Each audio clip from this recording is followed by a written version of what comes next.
Lulu stepped into Uchimura's office, informing him of the special assignment's completion. Uchimura conveyed his pleasure, remarking on the infrequency of such success and commending her diligence. She then mentioned, almost casually, that he was also due to receive recognition for his exemplary negotiation skills, with a presentation ceremony forthcoming. As she departed, she assured him she'd provide further information after her midday meal. Pondering this unexpected news, Uchimura chuckled, reflecting that he'd never been formally rewarded for his dedication, and his mind wandered to what the acknowledgement might entail. A short while later, Almander arrived, bearing a plate of food. Uchimura expressed his gratitude and inquired about the dish. Examining it, he realized it consisted of some sort of delicate herb. As he began to consume it, he noted its exceptional lightness, prompting Almander to clarify that the herbs had been steeped in water for an extended period to achieve this specific consistency. Uchimura remarked that Alulu had enlightened him considerably about the customs of this realm, including their dietary habits, but confessed a periodic craving for meat. In response, Almander proposed a hunting expedition. Slightly irritated, Uchimura questioned the necessity of procuring the meat themselves. Together, they set out for the woods. Along the way, Almander described the disruption caused by a formidable creature that had slain 5 goblins. She underscored the urgency of neutralizing the beast, potentially with the goblins' assistance, while stressing the importance of providing them support. She further explained that in this world, the vulnerability of the weak made them frequent targets, a concept that profoundly disturbed Uchimura. He inwardly reflected on the unusual hardships of this place, especially the apparent food shortages and the perceived frailty of its fighters. Deeper within the forest, Almander started gathering some fungal herbs. Uchimura inquired about their edibility, and she affirmed their palatable nature. She also disclosed that goblin soldiers had been killed in this very location by a gigantic wild pig, whose diet consisted solely of these fungi. Abruptly, the enormous boar materialized behind them, its imposing form startling Uchimura. He swiftly took cover behind a tree, as Almander directed him to remain there while she addressed the situation. She propelled herself upwards and delivered a forceful kick, briefly bringing the creature down. Witnessing this display of power, Uchimura was impressed by her prowess but observed that she seemed to lack the capacity to fully subdue the animal. The boar rose again and, with its tusks, propelled rocks towards both Almander and Uchimura. While he remained concealed, Almander evaded every projectile and launched another assault, striking the beast repeatedly with her bare hands. Uchimura, awestruck by her might, internally commented on the inherent limitations of humans compared to beings with exceptional abilities, noting their reliance on tools and weapons. He recommended she employ such a device for greater efficacy. Almander stated that she had refrained from utilizing her concealed power, but the creature had forced her hand.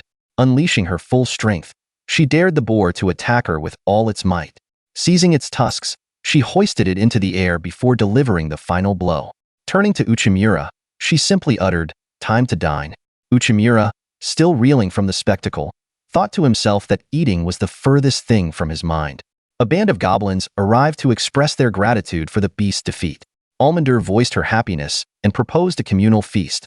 One goblin offered her a portion of the meat for preparation. Uchimura asked if she possessed culinary skills, to which she confidently affirmed her expertise, citing her elite status. Uchimura envisioned an exquisitely prepared meat dish. However, Almander merely ignited the meat with fire, bewildering him. He questioned her actions, and she explained that she was making roasted meat, urging him to try it.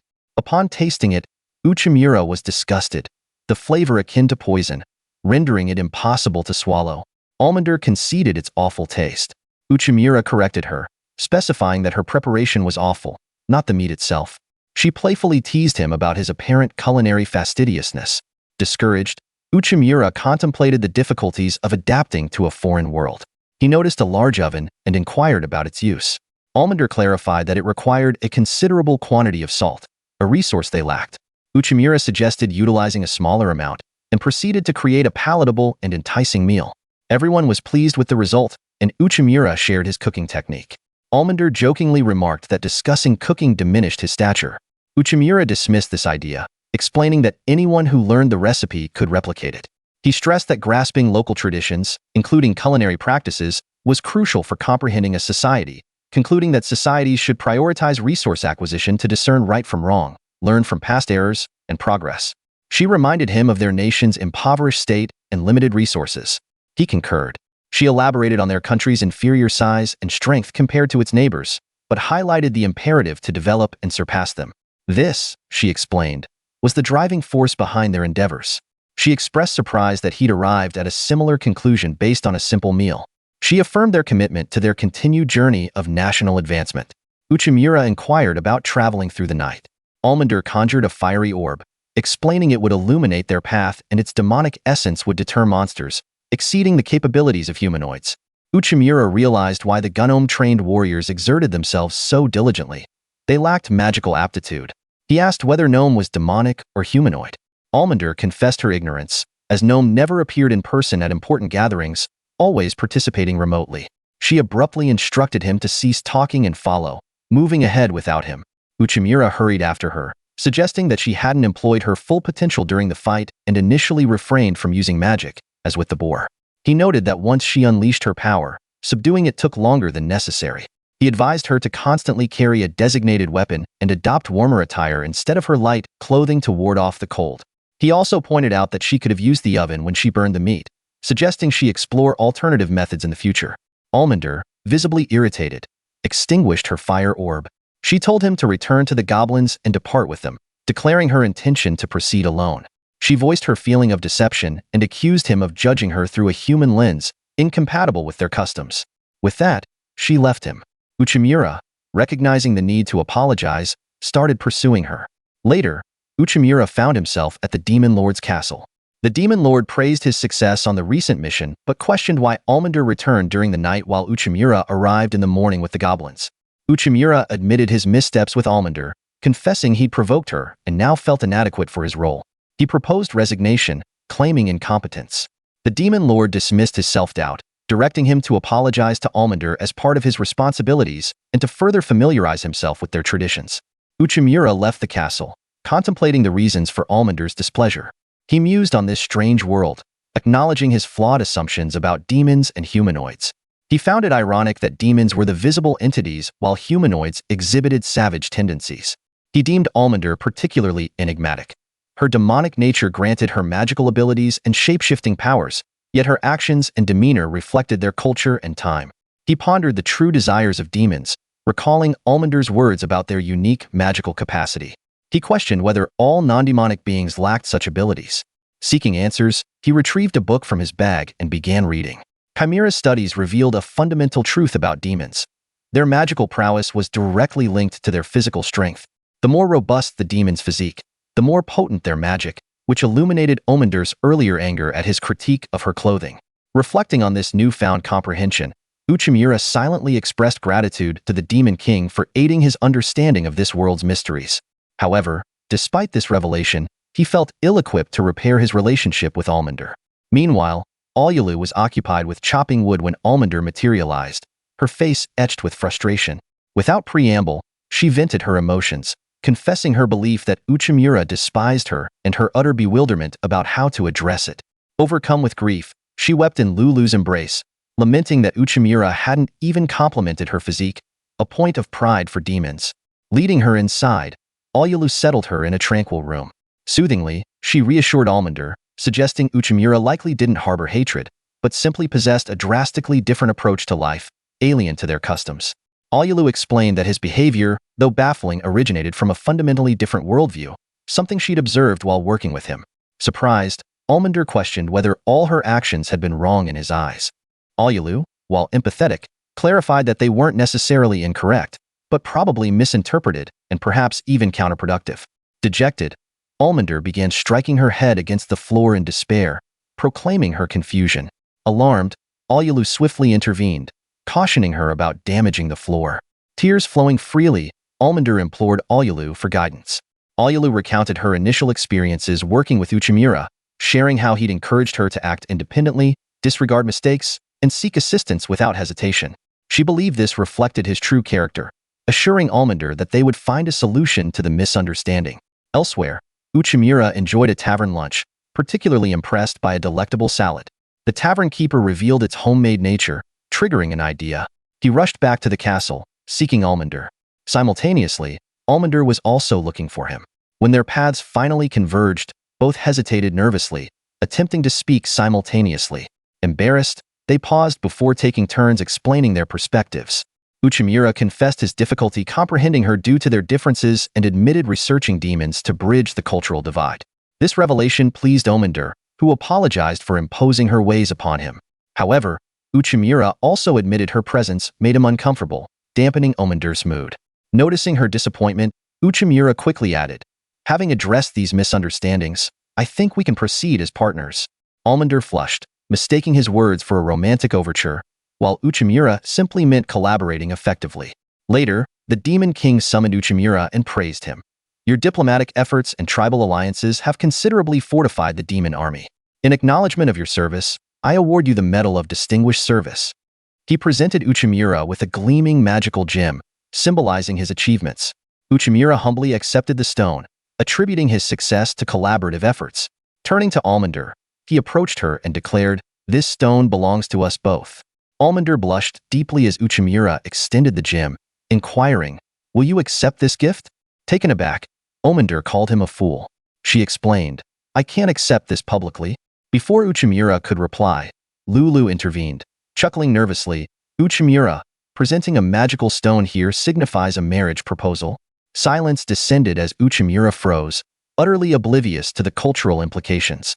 Meanwhile, Almander, flustered and crimson-faced, murmured, "If you intend to propose, at least be romantic about it." The episode begins with Utamura making his way to Sylphid's quarters. Having recently accepted his new role, he understood the importance of showing deference to all the commanders. He rapped on the door, and a young woman answered. When he inquired about Sylphid, the girl asked his name. He explained his recent appointment to the Big Four. Introducing herself as Belinda, she informed him that Sylphid, the High Storm Sorceress, had been away for some time, but assured him she'd relay that her Nawi had called. With that, she abruptly closed the door. Just then, Almandra materialized, telling him His Majesty requested his presence for a new assignment. They proceeded to the king, who outlined the mission, brokering a merger with the Gul clan. The objective was to consolidate their power by uniting with the surrounding semi-human tribes, particularly the influential Guls. Their substantial military force and leadership among neighboring groups made an alliance highly advantageous. The king selected Utamura for this delicate task, convinced no one else possessed the necessary skills. Utamura accepted and departed with Almandra, who announced she would accompany him as a fellow member of the Big Four. Utamura proposed visiting Eninam first,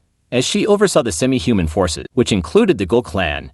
Hoping to glean valuable information, Almandra demurred, stating she needed to attend to the carriage. Utamura agreed and went on his way. The scene transitioned to Niam at the training grounds, where everyone was engaged in sword practice. As the session concluded, she approached Utamura, inquiring about his presence. He questioned her about the Gul clan, and she described their leader, Ogri, as a formidable and audacious adversary. Suddenly, a visibly irritated Almandra appeared, explaining she'd finished with the carriage and had become concerned for his safety. Dean Omskoffs instructed him to remove that thing from her vicinity. Infuriating Almandra, who loathed the appellation, a bewildered Utamura observed the escalating tension. The scene shifted to the Gul clan's palace, where Utamura and Almandra waited outside for an audience with the leader. Utamura attempted to soothe Almandra, explaining that making an adversary wait was a typical power play. Drawing on his past professional experience, he advised her to remain composed. Finally, a young woman emerged and beckoned them inside. Within the palace, Utamura surveyed his surroundings as Almandra cautioned him to exercise extreme vigilance. The Gul army rivaled the demon army in strength, and their leader was notoriously intractable. Upon entering the leader's chamber, Almandra attempted to speak, but he immediately silenced her, declaring he alone dictated the conversation. He stated his willingness to agree to any terms, provided they delivered the Demon King's head. Almandra fought to suppress her fury to avoid jeopardizing the mission, while Utamura calmly requested time to consider his demand, promising to return with their decision. He then escorted Almandra from the palace. Outside, a seething Almandra insisted on slaying the arrogant leader. Utamura tried to pacify her, arguing that the leader's intention was to provoke them and derail the negotiations. He explained that the leader had no genuine desire to cooperate, and as clan chief, sought to avoid unnecessary conflict. He deliberately made inflammatory remarks to goad them into failing, thus shifting the blame onto the Demon King. Still fuming, Almandra asked, "Did his words not offend you?" Utamura conceded, "Naturally, I'm angered, but displaying our anger now would compromise our master, the Demon King. We can utilize this to forge alliances with other nations or even retaliate against the Gul clan. However, if negotiations ultimately collapse, we should withdraw for the time being. Excessive pressure will only exacerbate the situation." Almandra inquired. So, what's our course of action meanwhile? Just then, a young girl approached, introducing herself as Lulu, Ogre's daughter, and requesting a word. A surprised Almandra assumed she intended to dismiss him. However, Lulu revealed her desire for them to overthrow her father. Stunning both Utamura, Almandra, Lulu led them to the castle's larder, where she explained the Ghoul clan's former influence over neighboring tribes. Now, they were in financial disarray, with many struggling for sustenance. Utamura wasn't astonished. The soldiers' worn equipment and the castle's gloomy, lifeless atmosphere reminded him of failing businesses. Centralized leadership, while enabling rapid decision-making, becomes inflexible and maladaptive when problems emerge, he observed. Lulu concurred, adding that their only recourse for rebuilding their dwindling clan was the Demon King's army. Her father, however, remained deaf to her pleas. Furthermore, he was gravely ill, hence the delayed meeting and the lack of information about his condition. He projected an image of strength, but his health was failing. His sudden demise would plunge the clan into chaos. Utamura cautioned Lulu against her reckless behavior, reminding her that divulging internal affairs, especially concerning a leader's health, was highly inappropriate, particularly for the chief's daughter. Lulu, recognizing Utamura's kindness, acknowledged her error. Then, unexpectedly, she proposed marriage, suggesting he become the new clan chief, believing someone of his caliber could save her people. Utamura immediately declined, but Lulu persisted. Almandro intervened, urging her to compose herself so they could carefully consider the situation. Later, Utamura retired to his room, lost in thought. The situation was complex. Ogre refused to negotiate, and his daughter acted impulsively. Merging with the Ghoul clan seemed an insurmountable task, yet Utamura was determined to find a solution. The following morning, Almandra hurried to Utamura, having heard he'd devised a plan. Expecting to visit the Ghoul clan, she was surprised when Utamura announced a different destination. If his plan succeeded, he explained, the leader might extend an invitation for negotiations. A week passed, and Utamura and Almandra stood before Ogre. You summoned us unexpectedly, Utamura remarked. Ogre retorted angrily. Don't feign ignorance. Why have the other races aligned with the Demon King's army? Utamura recalled Almandra's earlier question about attracting other races during their journey, and Honey's response. Yes. They too faced difficulties. As I suspected, the Ghoul clan previously supported the Demon King's army but no longer does. They began incorporating the territories bordering the Ghoul clan, a strategy Utamura dubbed the Strong Fortress Operation. Even for large corporations, Almandra commented, I anticipated this, but I didn't expect him to summon us personally. She recalled a tactic Utamura had employed long ago when she was trying to secure a deal with a major company. Ricky explained that large corporations often rebuff direct approaches, so she targeted smaller and medium-sized businesses, offering them products in hopes the larger company would subsequently acquire them. The proud leader hadn't taken the matter lightly. I succeeded with the initial phase, Almandra continued. Utamura addressed Ogre, highlighting their struggles to provide for their people. Joining the Demon King's army now guaranteed a diminished standard of living. Ogre raged. I didn't sanction this. This territory belongs to the Ghoul clan, and I won't tolerate this. Utamura remained unfazed, emphasizing that the incorporation wasn't their doing alone. The Ghoul clan had participated as well, with Lulu orchestrating the negotiations with the neighboring tribes. As your daughter, she possesses the standing and connections to facilitate smooth negotiations. A surprised Ogre questioned Lulu's motives. Utamura replied, Lulu represents the future of the semi-human races. We have no alternative but to rely on the Demon King's army. You are the strongest father. The role model, Lulu teared up, remembering her childhood with her father. But the great ogre I once knew has become an ailing old man. It's time to unite. Utamura proposed an alliance, a partnership of equals, explaining the Demon King granted autonomy, though the terms would vary considerably. Ogre, ever proud, said he'd need to consider it carefully. Utamura expressed his gratitude for Ogre's understanding and said they would allow him time to decide. Ogre mused, Lulu has matured, and times are indeed changing.